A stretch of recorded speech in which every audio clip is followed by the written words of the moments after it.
Soirée culturelle un vendredi à Roubaix. Pour assurer la sécurité des 1500 spectateurs, bonsoir monsieur, s'il vous plaît, un petit contrôle. 15 personnes sont nécessaires. C'est une obligation légale pour un tel événement.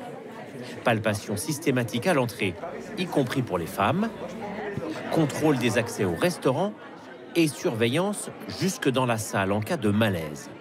La plupart des agents ici sont intérimaires, payés 12 € net par heure.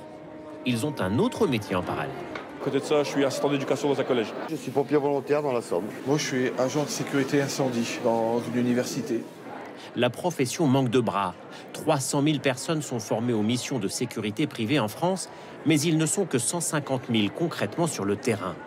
Les autres ont quitté le métier durant la crise du Covid. On a passé les hôtesses, on est prêt à accueillir. Difficile de trouver des volontaires. La profession a fait ses comptes. La pénurie de main-d'œuvre est déjà là. On recense un manque de 20 000 agents de sécurité. Les centres de formation, ça va pas fort. On n'a pas la queue devant les centres de formation, des nouveaux qui veulent se former dans ce métier. Le phénomène risque de s'aggraver ces prochains mois. Le comité d'organisation des Jeux Olympiques lance des appels d'offres en ce moment, alors que le ministère de l'Intérieur, lui, estime qu'il faudra au minimum 22 000 agents de sécurité privés pour assurer les 16 jours des Jeux Olympiques. La profession lance un appel à toutes les candidatures. On doit lutter contre des stéréotypes de l'agent de sécurité privée. Il est forcément grand, musclé, il doit faire peur. Ben, c'est pas ça la sécurité privée. Au contraire, il faut plutôt rassurer, il faut parler, il faut faire de la gestion de conflits. Donc les femmes, il n'y a aucun problème pour qu'elles viennent à la sécurité privée. Pour attirer de nouvelles recrues, Pôle emploi et les régions sortent aussi le carnet de chèques. On y va.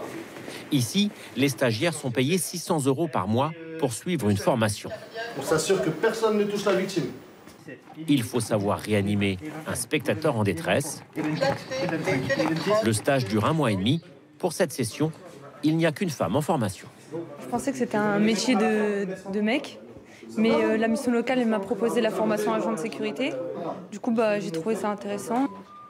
Seul prérequis, un casier judiciaire vierge et une présence en France depuis plus de 5 ans pour les étrangers. Le front, 2 doigts sous le menton, je bascule. La plupart des candidats sont caissiers ou manutentionnaires dans les supermarchés. En sachant qu'il y a eu la Coupe du Monde de rugby et les JO aussi, ça m'intéressait énormément pour ça. Que ce soit en événementiel, que ce soit donc de la surveillance de chantier, que ce soit du tertiaire, que ce soit de l'industriel, que ce soit du ponctuel, on a énormément de travail en sécurité. On aura toujours besoin de la sécurité. C'est un métier d'avenir. Pour aller plus vite encore, la durée de la formation sera bientôt réduite d'1 tiers. Et afin de convaincre les indécis, des places à certaines épreuves des Jeux Olympiques et un logement gratuit seront également offerts aux volontaires.